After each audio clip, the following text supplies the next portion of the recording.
रजत साहनी जी। राधे राधे महाराज जी। महाराज जी, बिहारी जी के दर्शन करते समय क्या करना चाहिए, क्या बोलना चाहिए? कुछ इच्छा हो तो मांगना चाहिए या सिर्फ शुक्रिया करना चाहिए? प्यारे के दर्शन से कुछ मांग प्रकट होती है क्या? जब अपने प्यारे को देखते हैं तो यही लगता है अहो भाग्य, आज सौभाग्य है कि मैं आपको देख पा रहा हूँ। मैं आपसे क्या मांगू? सबसे बड़ी बात तो आपने दे दी कि अपने समीप बुला लिया और आपको मैं देख पा रहा हूँ। बस प्रभु, मैं सदैव जो आपको देख पा रहा हूँ यही देखता रहूं, यही चिंतन बना रहे। जब ये देखते रहोगे, चिंतन बना रहेगा तो दुख पास आएगा नहीं, विपत्ति पास आएगी नहीं। और जिसके हृदय में भगवान का चिंतन होता है तो जैसे नदियां बिना चाह के समुद्र के पास स्वयं ही जा रही हैं दौड़ती हुई, ऐसे धर्मात्मा भगवत चिंतन करने वाले के पास अपने आप सारी संपत्तियां सुख आती रहती हैं। और जो भगवान से विमुख है, अधर्माचरण करता है, तो बिना बुलाए विपत्तियां उसको घेरे रहती हैं। समस्याएं, चिंता, शोक, भय, ये पाप का फल है। और जब हम भगवान का चिंतन करते हैं, धर्म से चलते हैं, तो सुख, निर्भयता, निशोकता, निश्चिंतता ये हमारे हृदय में छाई रहती है।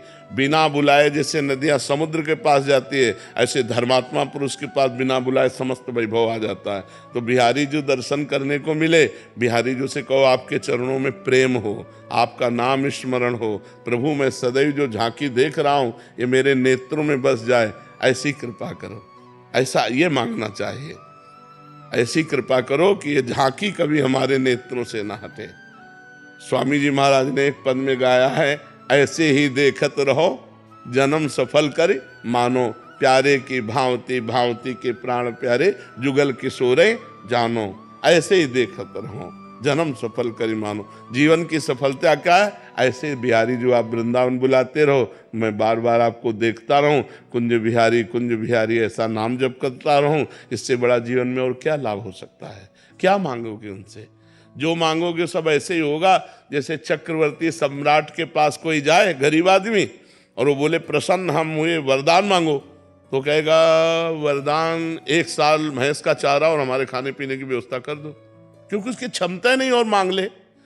वो गरीब आदमी ये सोचेगा 1 साल के लिए भोजन मिल जाएगा, 1 साल के लिए भैंस और गाय का चारा मिल जाएगा, इससे बढ़कर क्या है? वो इससे ज्यादा मांग ही नहीं सकता। ये नहीं जान सकता कि ये चक्रवर्ती सम्राट है, ये नगर का नगर दे सकता है, ये हमारे आजीवन का भरण पोषण कर सकता है। तो अखिल कोटि ब्रह्मांडों के नायक परात्पर इस भगवान सच्चिदानंद से हम क्या मांग सकते हैं? बहुत से बहुत क्षुद्र विषय मांगेंगे, स्त्री मिल जाए, पुत्र मिल जाए, रुपया मिल जाए, पैसा मिल जाए, मुकदमा जीत जाऊं, ये सब क्या है? ये ऐसे जैसे चक्रवर्ती सम्राट से घूस मांगा जाए। ये सब नाशवान पदार्थ हैं। बिहारी जी से अगर मांगे तो यही मांगे कि आपको जो अच्छा लगे दे दो। हमें अच्छा लगता है आपको देखना, आपका सुमिरन करना, आपको जो अच्छा लगे वो आप दे दो। तो अपनी स्थिति से जब देंगे ना तो निहाल कर देंगे। सुदामा जी को दिया बिना मांगे, तो जैसी द्वारिकापुरी वैसी सुदामापुरी बना दी। सुदामा जी मांगते तो कितना मांगते, जब मांगा नहीं तो बिन मांगे अनमांगे आगे आवेगो। बहुत देने वाले दाता हैं, वो निहाल कर देंगे। समझ पाए आप?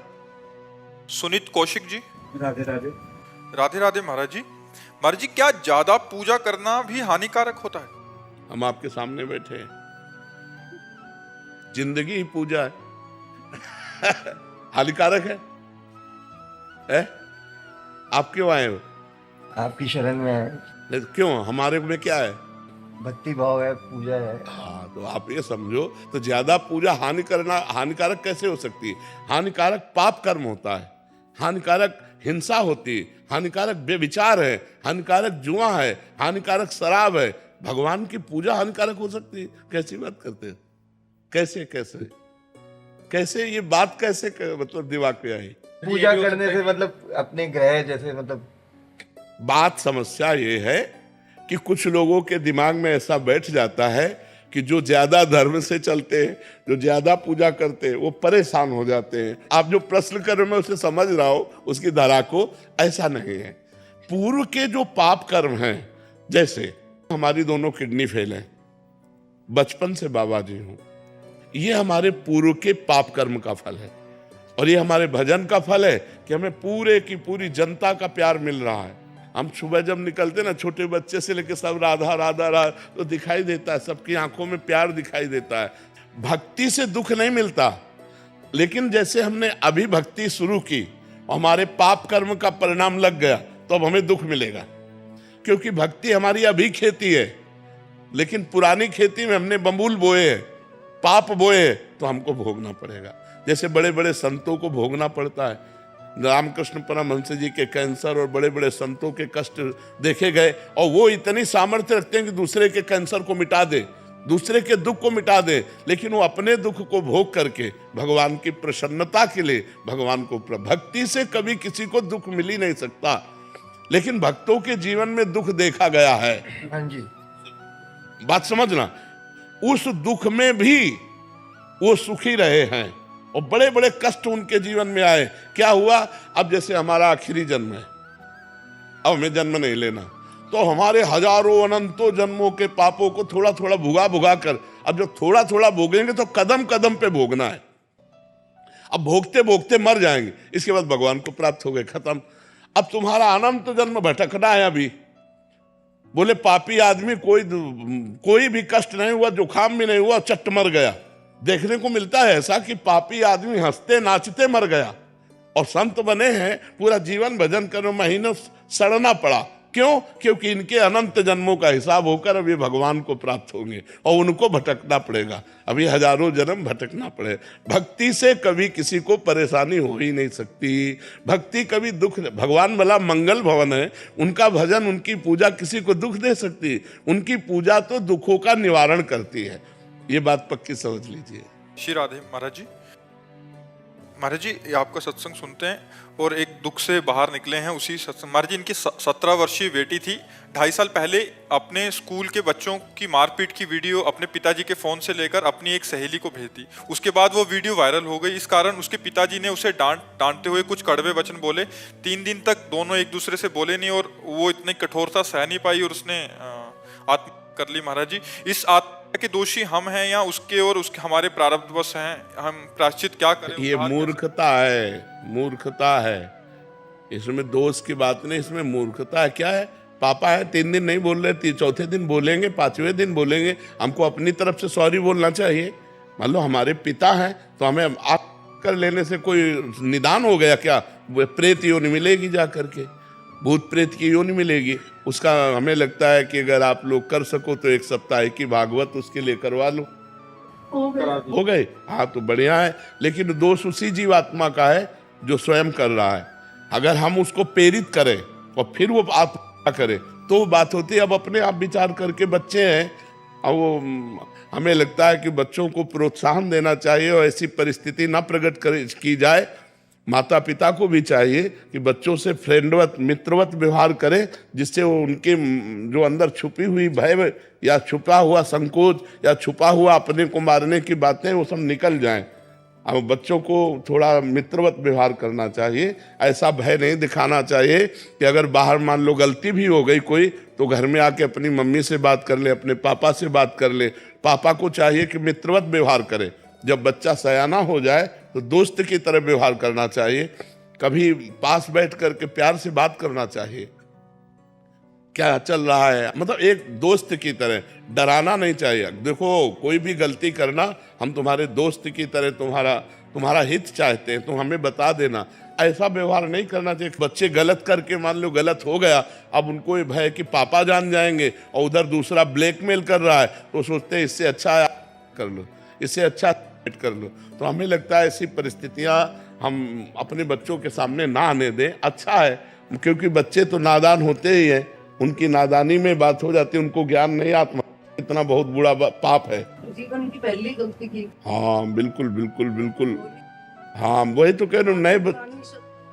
नए बच्चों से ऐसे हो जाते हैं, बच्चे से गलतियां हो जाती, पर माता पिता को भी चाहिए कि सावधान रहे। नहीं लगने दिया।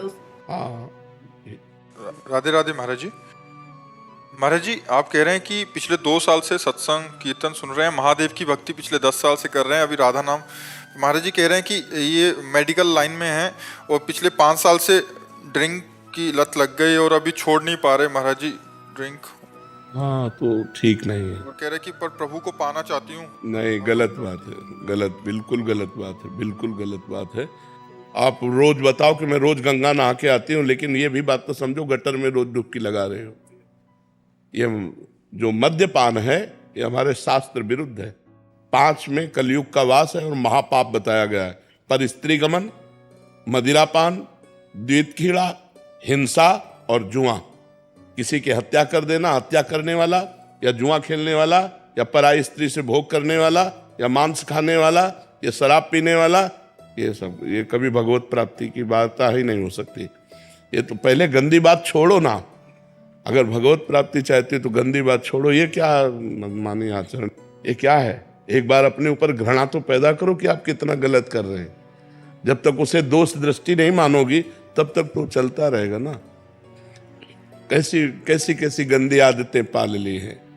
100 रुपया अगर रोज जोड़ लो और महीने में कितना होता है? 3,000 रुपया किसी गरीब की सेवा में लगा दो, किसी बीमार की सेवा में लगा दो तो भगवान की प्राप्ति का हेतु हो जाए। ये क्या है? क्या है? क्या इसमें आपको घृणा करनी चाहिए, आपको छोड़ना चाहिए। आज नियम लो कि मैं शराब नहीं पीऊंगी। हिम्मत हो तो बोलो, है हिम्मत? पक्का? वृंदावन में बैठी हो हमारे सामने, बोलो आज के बाद शराब नहीं पीऊंगी। आज के बाद शराब नहीं पीऊंगी। हाँ, भगवान तुम्हें बल देंगे, भगवान तुम्हारी सहायता करेंगे। नाम जप करो और आज के बाद शराब नहीं। हाँ, बस शराब मत पीना। तुम वो सब ऐसे हो जाता है जैसे घर में पोछा लगाया और फिर धूल फेंक दो। तो पोछा लगाने का मतलब क्या रहा? नाम जप का मतलब क्या रहा? जब आपके आचरण पवित्र ना रहे, आपका खान पान पवित्र ना रहे, मांस आदि तो नहीं पाते। हाँ, तो बस शराब आज से छूट गई, अब दोबारा मत पीना। अगर अब पियोगी तो फिर कोई चांस नहीं है। ये तो भारी अपराध बन जाएगा कि वृंदावन में बैठ करके उस संत समागम में आपने ना कहा और फिर पियो। तो ठीक है, हमारी बात आज से पक्की?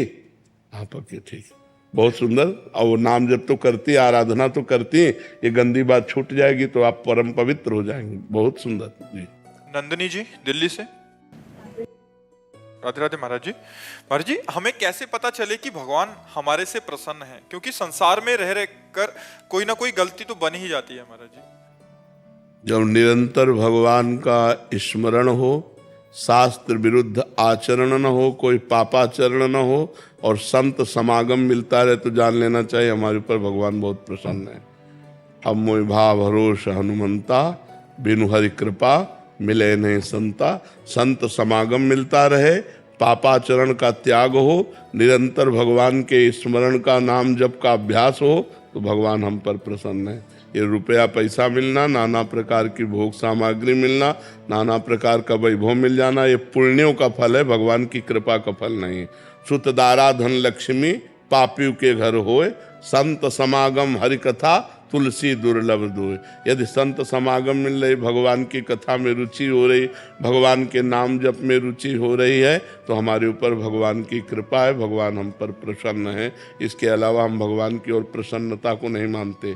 लोक वैभव की संपत्ति जो मरने के बाद हमारे साथ न जाए वो भगवान की कृपा नहीं। भगवान की कृपा से भगवान का नाम जप चले, भगवान की कृपा से भगवान के भक्तों से प्रेम हो, भगवान की कृपा से भगवान की कथा में प्रेम हो, हमारे जीवन में भगवान का अस्तित्व आ जाए, इसी जन्म में हम भगवत साक्षात्कार कर लें तो यह भगवान की प्रसन्नता है। अगर भजन चल रहा है ठीक, भगवान की कृपा है। संत समागम में रुचि है, भगवान की कृपा है। लीला कथा भगवान की सुनकर अश्रु आ रहा है, ये भगवान की कृपा है। इति चौधरी जी मथुरा से। राधे राधे महाराज जी। महाराज जी, नियम कानून के बिना पूजा सार्थक होती है क्या? हाँ, नियम कानून एक तरफ है, भाव एक तरफ है। किसका है?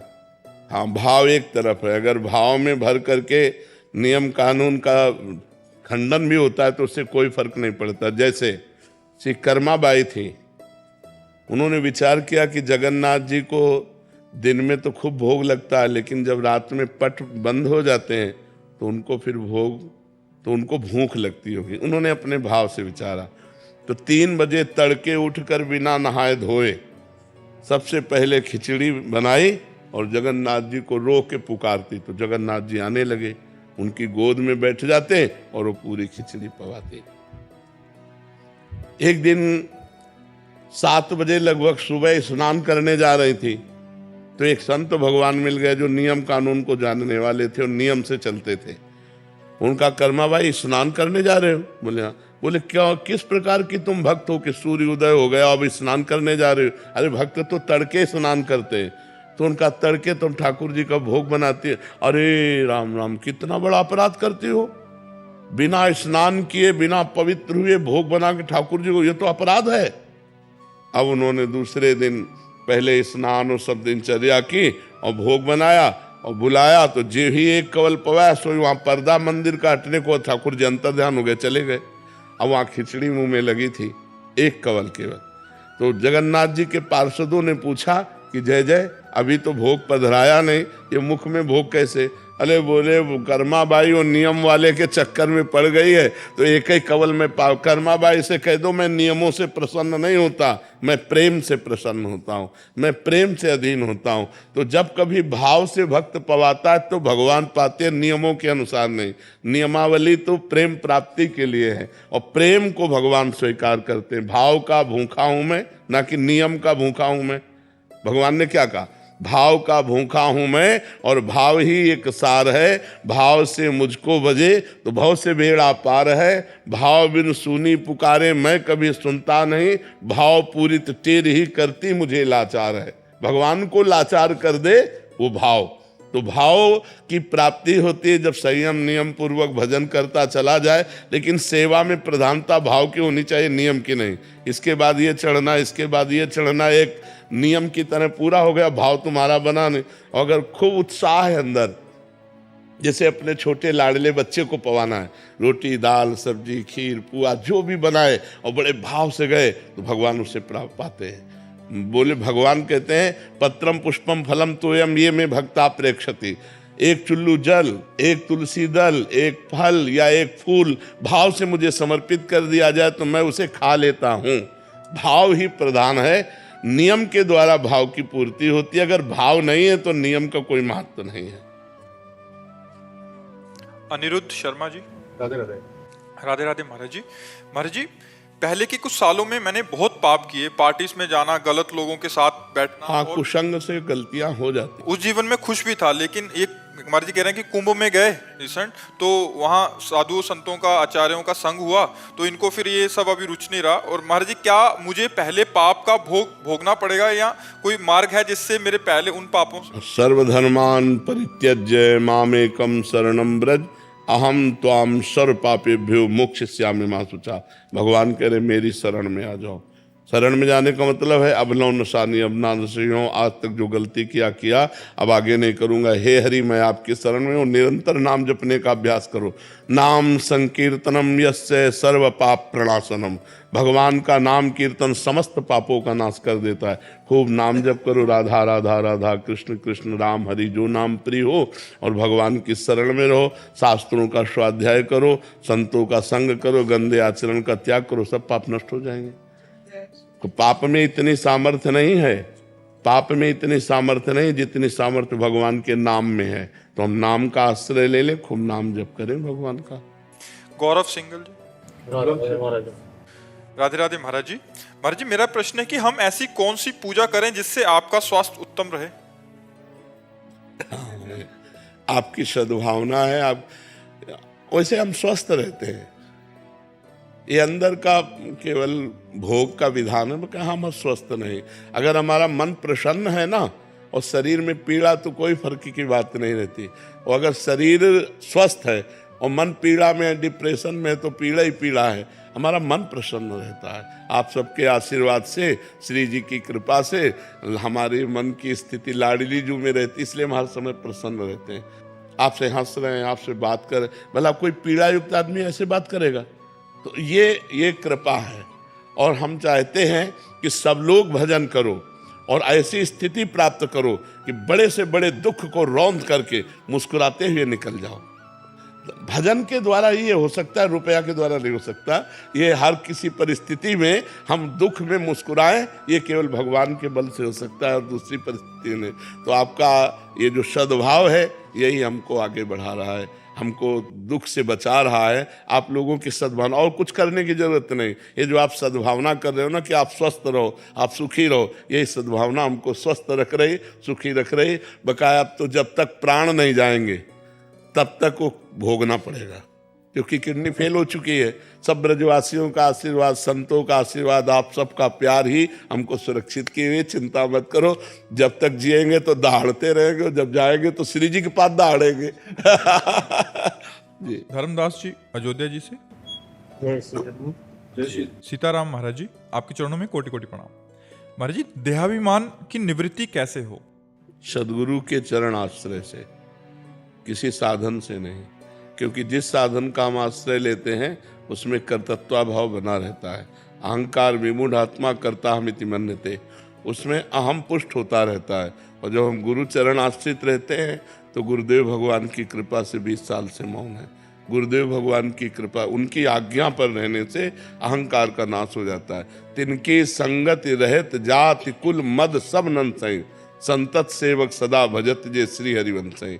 जो गुरुदेव आचार्य की शरण में रहता है, उनकी आज्ञा के अनुसार साधन करता है, तो धीरे धीरे धीरे उसका देहाभिमान गलित हो जाता है और वो ये देख पाता है कि मेरे द्वारा जो भी आचरण हो रहे हैं वो यंत्रवत भगवान करा रहे हैं, वो गुरुदेव करा रहे हैं, मेरी सामर्थ्य नहीं है।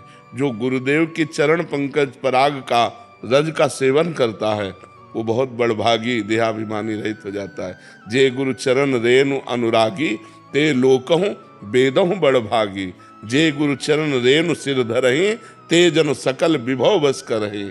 बन्नो गुरु पद पदुम परागा सुरुचि सुबास सरस अनुरागा। श्री गुरु पदनख मनिगन ज्योति सुमिरत दिव्य दृष्टि ही होती। गुरुदेव भगवान की कृपा से देहाभिमान गलित हो जाता है। गुरुदेव भगवान की कृपा ही मोक्ष प्रदान करती है। गुरुदेव भगवान के वाक्य ही महामंत्र है। गुरुदेव भगवान की पूजा ही सर्वस्व पूजा है। ध्यान मूलम गुरु मूर्ति, पूजा मूलम गुरु पदम, मंत्र मूलम गुरु वाक्यम, मोक्ष मूलम गुरु कृपा। मोक्ष मूलम गुरु कृपा। तो गुरुदेव की कृपा से ही देहाभिमान का नाश होता है। ये हमने खुद देखा। जब गुरुदेव भगवान ने दर्पण दिखाया कि तुम क्या हो, तब समझ में आया कि अरे नहीं नहीं, ये तो गुरुदेव की कृपा से हो सकता है कुछ। तो गुरु कृपा ही केवलम, गुरु कृपा से ही देहाभिमान का नाश होता है। महापुरुषों का संग करे, उनके आश्रित रहे, खूब डट के साधन करे, पर साधन गुरुदेव की कृपा से हो रहा है ऐसा अनुभव करे तो देहाभिमान नष्ट हो जाता है। प्रकाश जी तमिलनाडु से। महाराज जी राधे राधे। महाराज जी, भगवत गीता में 3 मुख्य योग का वर्णन किया है, कर्म योग, भक्ति योग और ज्ञान योग। महाराज जी, इनमें से कौन सा योग जीवन में सर्वश्रेष्ठ है? सब अपनी जगह श्रेष्ठ हैं। अपनी बुद्धि को देखना चाहिए कि मैं किस योग का अधिकारी हूँ। यदि खूब कर्मठता है, कर्म प्रवीणता है, कर्म में रति है, तो निष्काम भाव से कर्म योग के अधिकार का वो प्राणी है, मनुष्य है। जो भगवान की चर्चा सुनते ही हृदय आसक्त हो रहा है, दैन्यता है, भगवान का नाम प्रिय लगता है, लगता मेरे से तो कुछ हो नहीं सकता, हे भगवान शरणागत प्रतिपाल। ना विषयों का संपूर्ण त्यागी है, ना उसे संसार का संपूर्ण ज्ञान है, वो अपने को अधम समझकर भगवान की तरफ, वो भक्ति का अधिकारी है। और जो बहुत विवेकशील है, तर्कशील है, और जो वैराग्यवान है, जो चरम सीमा की वस्तु को प्राप्त करने के लिए अपने प्राण तक देने के लिए तैयार, वो ज्ञान मार्ग का अधिकारी है। वैराग्यवान, विवेकशील, तर्कशील, बुद्धि प्रधान ज्ञान मार्ग, भाव प्रधान दैन्य भाव, शरणागति का भाव, अपने में असमर्थता भक्ति भाव, कर्मठ प्रवीणता, कर्म प्रवीणता, कर्मठता, ये कर्मयोग। तो अपने को देखना चाहिए कि अपना भाव किधर है, कर्म प्रधान है या भाव प्रधान है या ज्ञान प्रधान है। जिधर हो उधर मार्ग भगवान ने इसीलिए अलग अलग, सबको एक मार्ग में नहीं चलाया जा सकता, और सबका फल एक ही है। परिणाम में सबका फल एक ही, संसार बंधन से मुक्त होकर आत्मस्वरूप में स्थित होना ज्ञान मार्ग, संसार बंधन से मुक्त होकर भगवान के प्रेम में डूबना भक्ति मार्ग, संसार संबंध से रहित होकर के परमात्मा स्वरूप में स्थित होना कर्मयोग। वही परमात्मा है, वही भगवान है, वही ब्रह्म है। जो ज्ञानी लोग जिसे ब्रह्म कहते हैं, भक्त उन्हें भगवान कहते हैं, योगी उन्हें परमात्मा कहते हैं। तत्व एक ही है। समझ गए ना? ब्रजेश कुमार जी बिहार से। राधा वल्लभ जी। महाराज जी श्री हरिवंश। महाराज जी, आपके चरणों में कोटि कोटि प्रणाम। महाराज जी, बचपन में से ये सुनते आ रहे हैं कि हम शरीर नहीं हैं, आज तक जान क्यों नहीं पाए कि अपने आप को आत्मा के रूप में देखना इतना साधन, जब तक साधन नहीं करोगे तब तक नहीं। साधन करो, साधन करते करते साधन का अभिमान त्याग हो जाएगा, तब समझ में आ जाएगा। बिना भजन के बाद समझ में आ जाएगी। आपने पकड़ा है तो आपको ही छोड़ना पड़ेगा। जब आपको ज्ञान होगा तभी तो आप छोड़ सकते हैं। संसार ने आपको पकड़ा है क्या? नहीं। वस्तु, व्यक्ति, स्थान, संसार का स्वरूप ये जड़ है। आप चैतन्य अविनाशी सच्चिदानंद भगवान के अंश हैं, तो जड़ चैतन्य की गांठ कभी पड़ी नहीं सकती। लेकिन आपका संबंध न संसार से था, न है, न रहेगा, पर आपने पकड़ रखा है। संसार ने आपको नहीं पकड़ रखा है। तो आपको जब तक ज्ञान नहीं होगा तब तक आप संसार का राग नहीं त्यागेंगे। हम पकड़े तो हम ही को छोड़ना पड़ेगा। जबरदस्ती कोई कितना भी करे थोड़ी छूट जाएगा। बंदे कीर मरकट की नाई, तो हम ही ने पकड़ा है। अब ये हमको ज्ञान हो आंतरिक, बाह्य ज्ञान से ये नहीं होता। ये बाह्य ज्ञान से नहीं छूटने वाला कि हम आत्मा हैं, हम शरीर नहीं है, ऐसा कहते हुए भी भोगों में जाओगे जब तक भजन नहीं होगा। बारी मथे घृत होए बरु, सिकता ते बरु तेल, और बिनु हरि भजन न भवतरी, या सिद्धांत। डट के भजन करो, अभी ज्ञान प्रकट हो जाएगा। पवित्र आचरण करो, पवित्र भोजन, शास्त्र स्वाध्याय, संयम से रहो, और फिर अपने आप सतमार्ग में बढ़ेगी बुद्धि। और जैसे जैसे बुद्धि बढ़ेगी तो आपको दिखने लगेगा कि ये संसार मेरा नहीं। अच्छा, किसका हुआ है संसार? पूरा जीवन पढ़ लिख करके बड़े पदाधिकारी बने, करोड़ों अरबों रुपए कमाए, मकान बनाया, लड़का बच्चा परिवार, मर गए, एक चौवन्नी पास नहीं, कुछ साथ नहीं जाएगा, तो पूरा जीवन बेकार हो गया ना। अब अगले जब योनि में जाओगे तो इनकी याद रहेगी क्या? जैसे पिछले योनि में हमारा पूरा परिवार सब कुछ था, अब याद है क्या?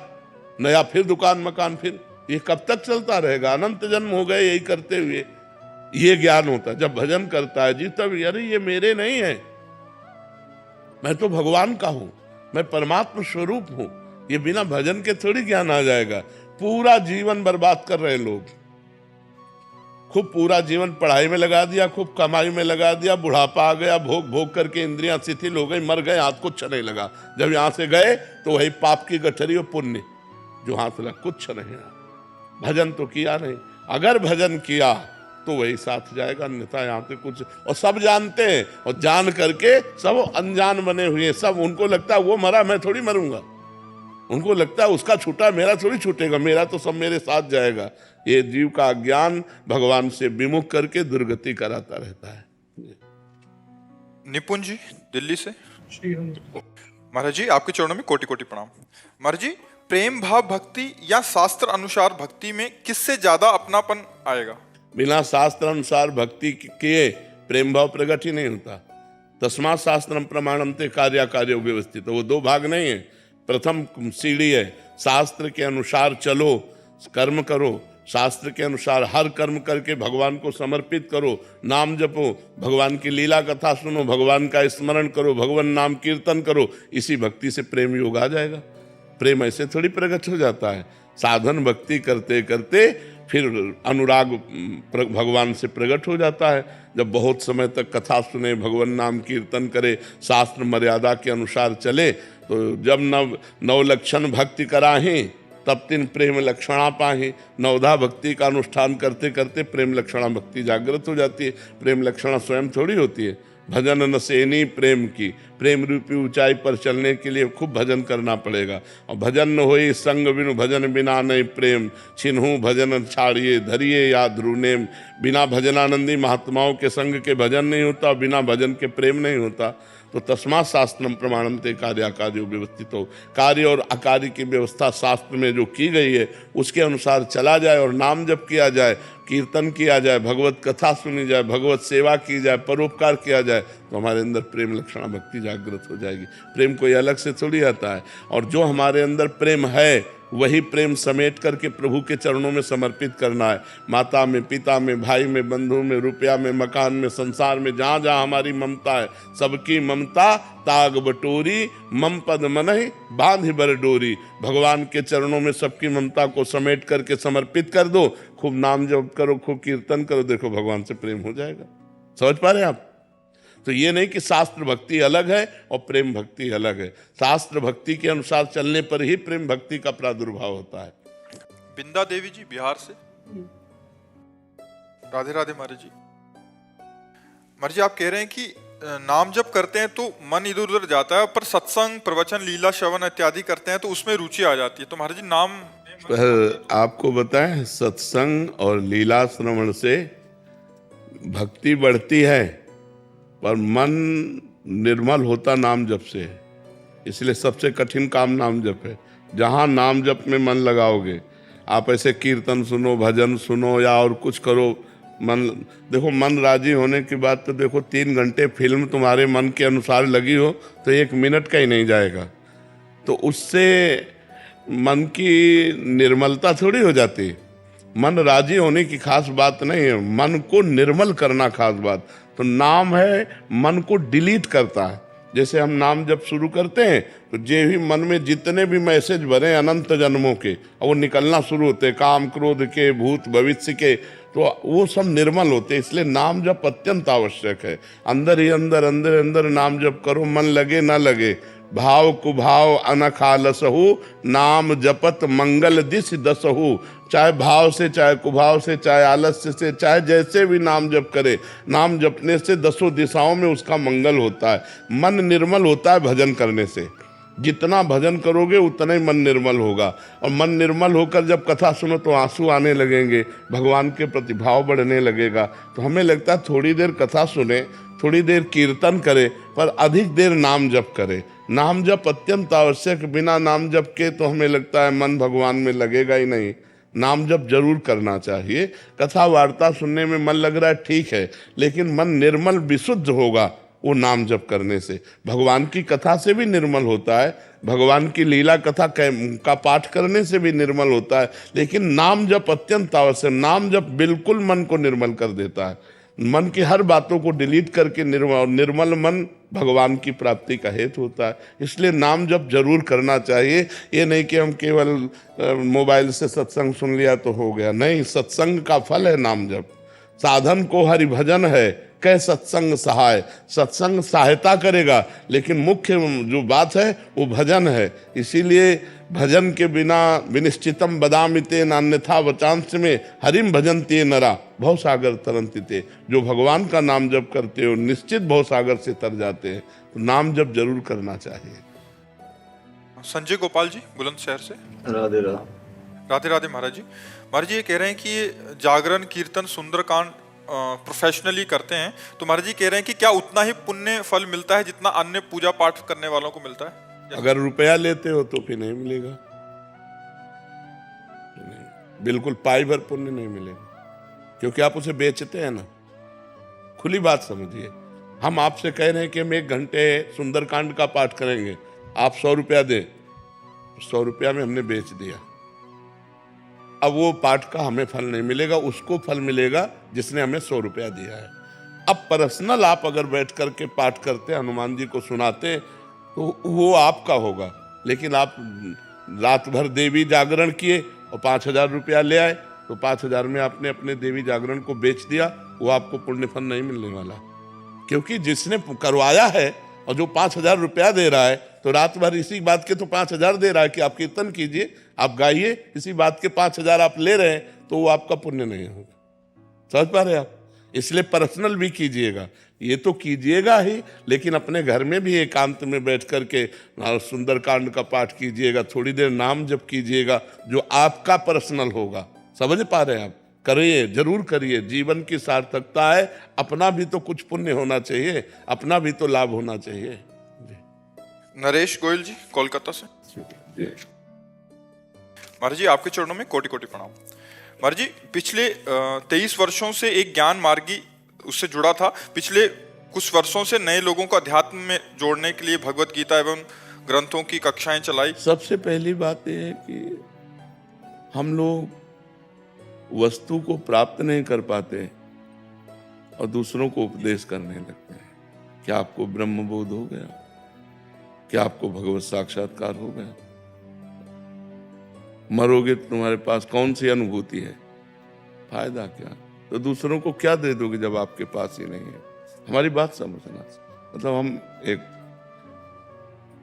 भाईचारे से, प्रीति से कह रहे हैं कि अपने पास है नहीं और दूसरों को हम निमंत्रण दें तो हम दे क्या देंगे?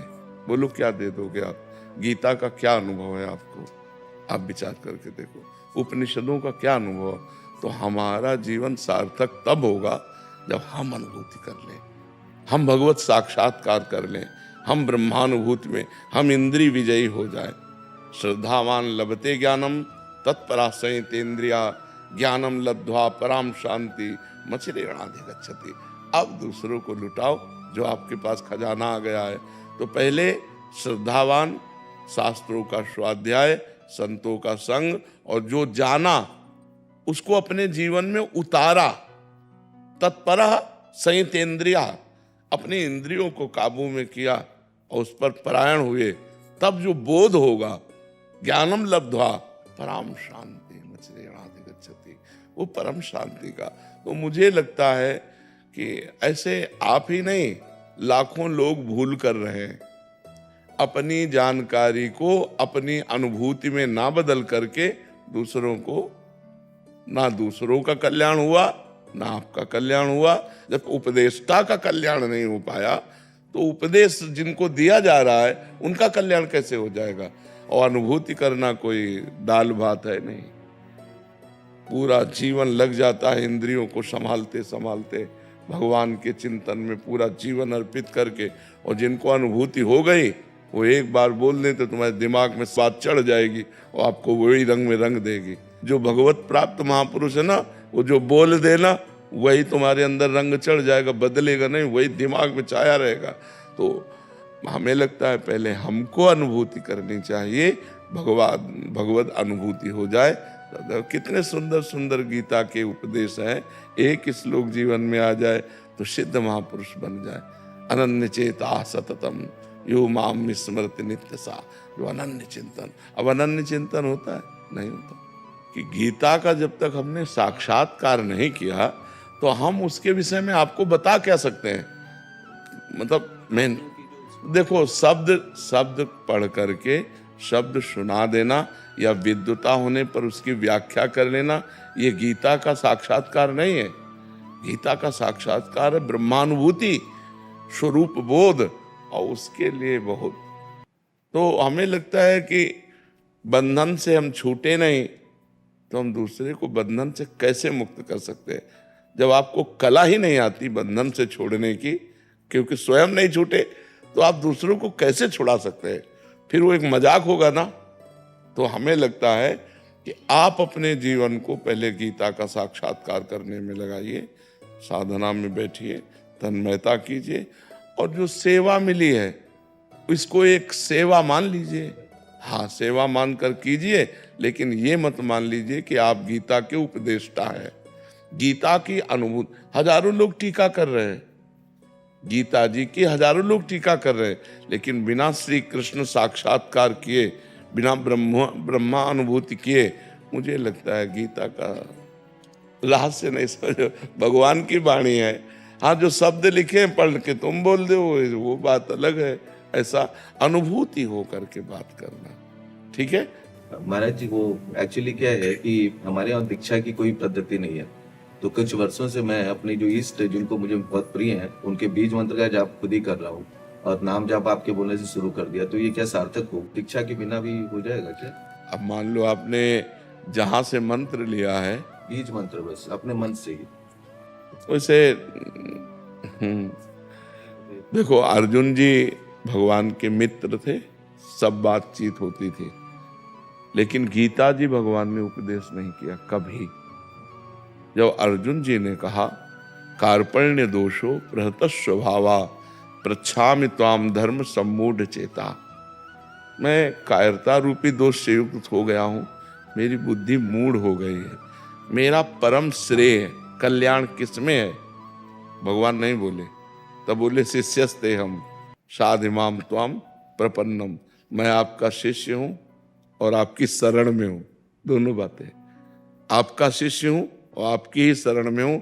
अब मेरा श्रेय क्या है, मेरा कल्याण क्या है, इसमें बता। इसलिए किसी महापुरुष के आश्रित होइए और उनके श्रीमुख से मंत्र और नाम आदि लेकर उपासना में लगिए, जैसी परंपरा है। देखो, स्वयं भगवान श्री कृष्ण संदीपनी जी को गुरु बनाते हैं और उनके चरणों में बैठ करके, तो अगर भगवान को इस तरह बोध न कराना होता तो जिनकी श्वासों से चारों वेद प्रकट हुए वो भगवान काहे को शिष्य बनते? जाकी श्वास वेद श्रुति चारी, सो हरि पढ़े या चरज भारी। वो शिष्य बनकर हाथ जोड़े नीचे बैठे और संदीपिनी जी ऊपर गुरु पद पे बैठे। हमें लगता है किसी महापुरुष का आश्रय ले लिया जाए तभी हमारा जो जीवन उन्नति अध्यात्म की होगी उसमें सार्थकता आपको खुद समझ में आने लगेगी कि पूर्व पक्ष क्या था और अब का पक्ष क्या है, खुद आपको अनुभव में आने लगेगा। इस ध्यान में जैसे वो बैठते हैं तो उनका नाम रूप का ध्यान करें तो उसमें कोई नाम का ही ध्यान करना चाहिए, तब वो रूप प्रकाशित होता है। नाम का ध्यान, नाम सच्चिदानंद में, जैसे राधा, अब ये रा बड़ा की मात्रा, धा बड़ा की, ये सच्चिदानंद है। अब हम एकाग्रता कर रहे हैं, संसार का चिंतन छूट रहा है, सच्चिदानंद में नाम, वही रूप प्रकाशित हो जाएगा, अपना काम बन जाएगा।